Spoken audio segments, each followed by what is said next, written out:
Hello and welcome to the theElpyDimension. I am your guide, Elpy, and we are here in bin number 1. I haven't been in bin number 1 since the 5th of November, so it has been 18 days because today is the 23rd of November. All right, this bin has been completely harvested in the last 6 weeks, 2 months. Last time I added, as you can see, mulched leaves on top. Not a real thick layer, but a nice layer. They're pretty dang dry. And I fed, here's our little thermometer. It's cooling off quite a bit, and it is about 18 degrees Celsius and maybe 63 degrees Fahrenheit in there. I fed a half of a grapefruit, skins of a dragon fruit, the rind of a small watermelon that I grew, and you know, we'll start with the feeding zone today. And as usual in this bin, especially, but most of my bins, but the well-populated bins, the food area always sinks down. What do I expect to see in the feeding zone? Next to nothing. After 2.5 weeks, 18 days, we see worms right on top. We see lots of worms all throughout. Blue worm right there, trying desperately to get away from me. All right, so, and I think there was a pepper. I also added some fresh shredded paper. And lots of worms. All cozied up in here, not happy. This blue worm friend. See, it's really going to town. All right.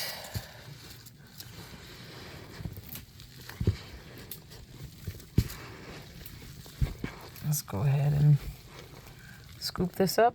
Oh, look, a cocoon. Yay. Happy little worms. Lots of worms.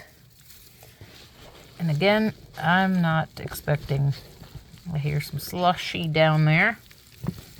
So it's moist down there. Not a problem.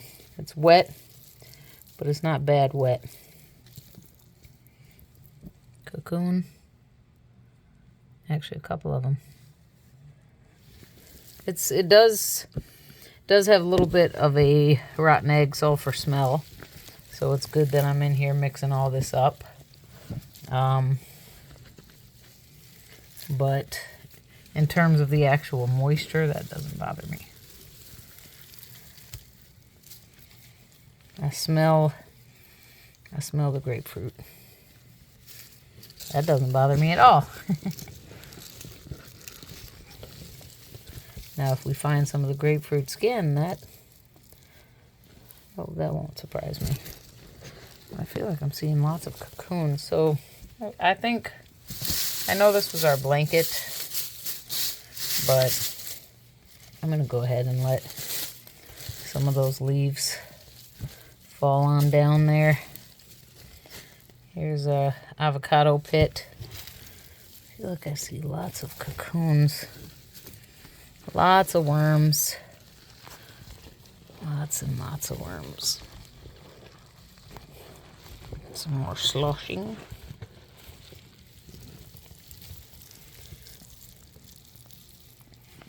Mango pit. Gosh, you guys, I ate a mango. Did I already tell you the story? I ate a mango the way it's supposed to be eaten. You know, I ate the fruit off the skin, or I cut pieces off and then, you know, just ate the fruit off the skin like I would an orange. And then I ate the fruit off the pit.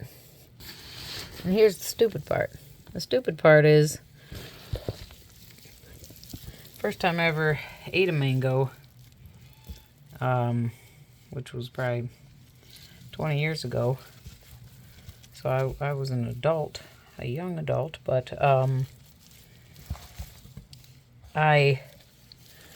you cut the mango and you're like, gosh, there's still a lot of fruit left on this pit, what a waste. I can't get it off cutting it. So I ate the fruit, or, I gnawed on the pit. And I'll be darned if I didn't get a rash around my mouth. Well, I decided, after watching some wonderful Jamaican ladies eating mangoes, that I would try again to eat a mango as they are to be eaten. And I ate one night and everything seemed okay. A little bit of redness around my mouth the next day. And I ate one the next night. A little bit of redness around my mouth the next day. And then I ate a grapefruit like I would an orange. And, by the fourth day, I was clear that I can't eat mangoes like that because, man, I had a horrible rash. I looked like a clown, like I'd had a bad reaction to lip injections. Anyways, I just wanted to show you this worm here. It looks like a maturing worm. You can sort of see, not right this second, but I could sort of see its clitellum, like it's just starting to form, like it's in puberty. All right, so there might still be, let's see, since I smelled the grapefruit, I'm thinking that I still think I'm going to encounter it, but I still haven't. And I don't smell it anymore either. But lots of worms. So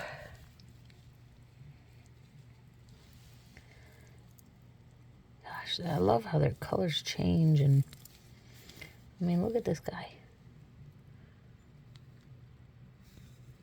Is that not beautiful? 2.5 weeks.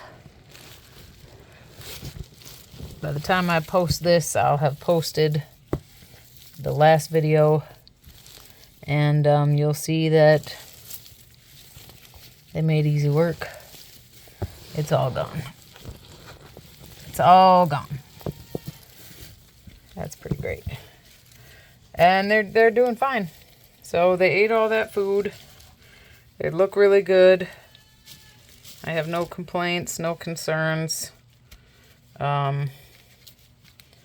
Even as the temperatures are dropping. I mean, we've had pretty good temps for this time of year. We've had really good temps, actually. And we still saw blues in here, and which I will have blues all throughout the winter. They don't die off, but their numbers do recede some. All right, so let's just take a quick dive into the other area before we feed, which today is going to be half of a medium-sized pumpkin that's not rotting at all. I dropped it and it broke in half, so that was perfect. It's pretty dry inside. And yeah, they're going to get it.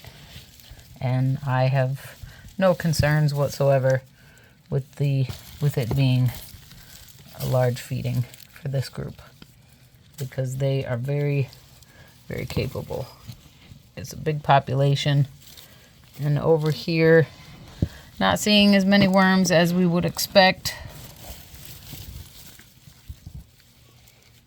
I've been watching a couple of plant obsesseds and her wedge system. Oh, man, I think that would really, if I had the space, I would love to have a wedge. I'm just separating. This is kind of clumped together, which isn't the end of the world, but I just kind of want to break it up a little.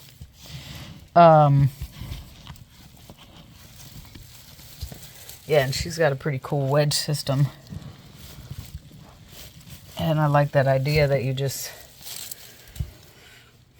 like she has on one end is the more finished. I'm fairly new to this, so I don't know this piece of wood.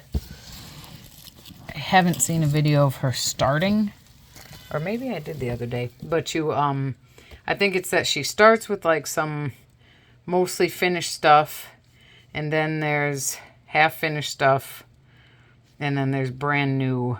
So you put new material and new food, and the worms like work their way over.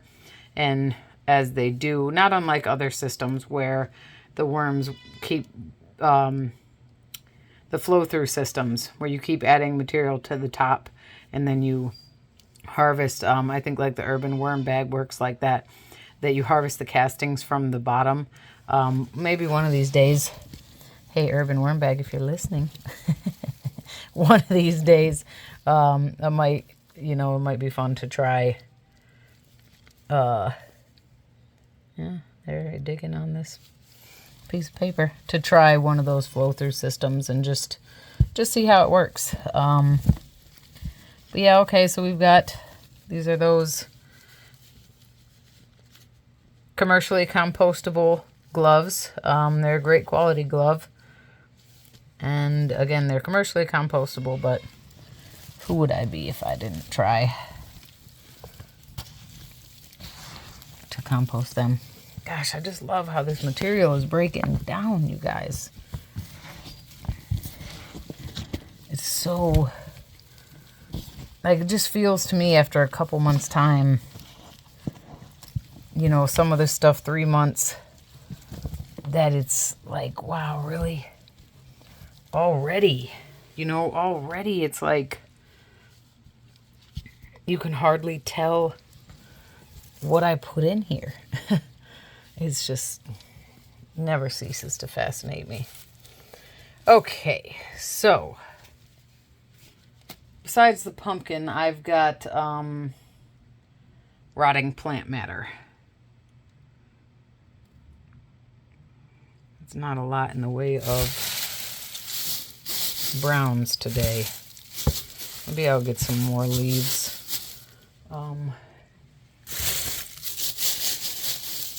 All right, let me get the goodies. Every time I think I don't have enough stuff. Yeah. Okay. So, rotting plant matter. I'm running off Cello the cellar spider.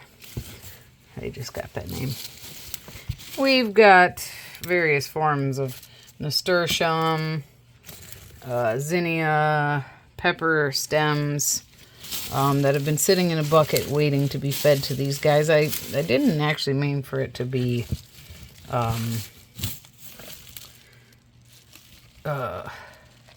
I wasn't intentionally allowing them to rot.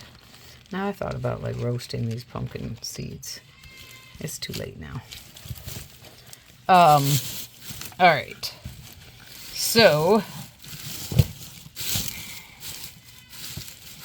here's what we're gonna do.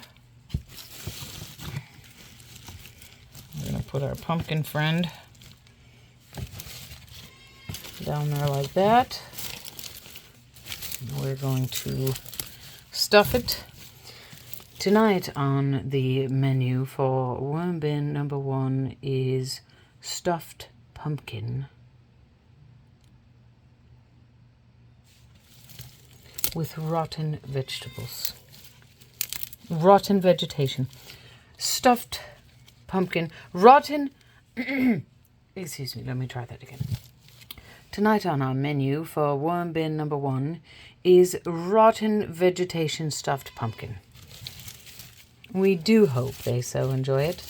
And here is, I did a What's This Plant video. Or rather, I asked you about the trunk of a really woody, it looked like a tree. Maybe I'll link it. Maybe I'll remember to link it. And what it was okra.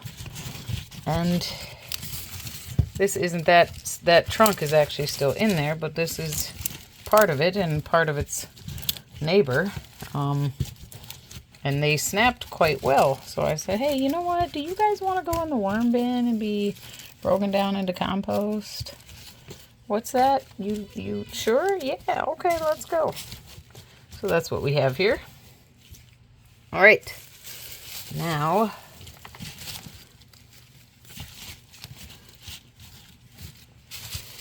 let's take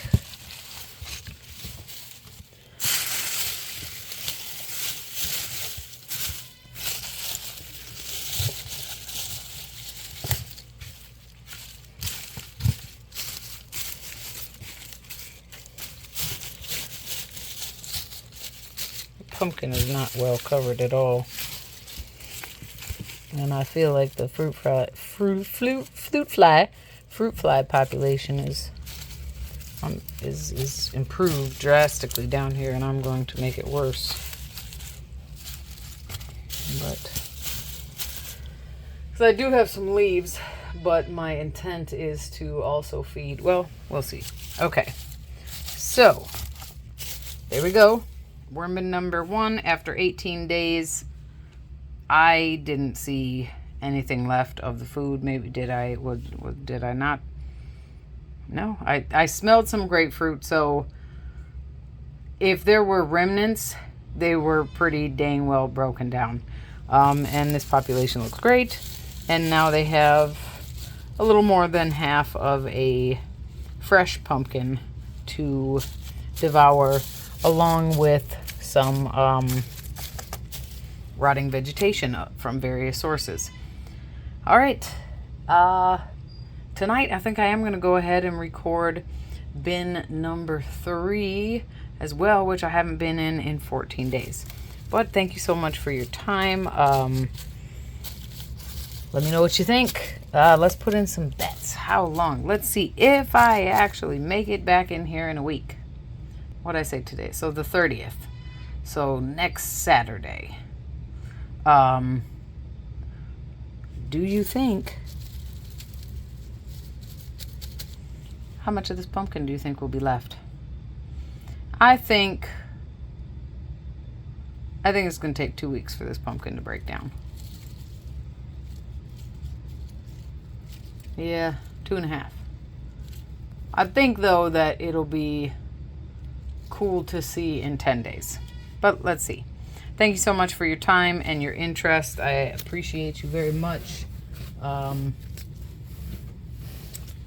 And I look forward to hearing from you in the comments and in the future.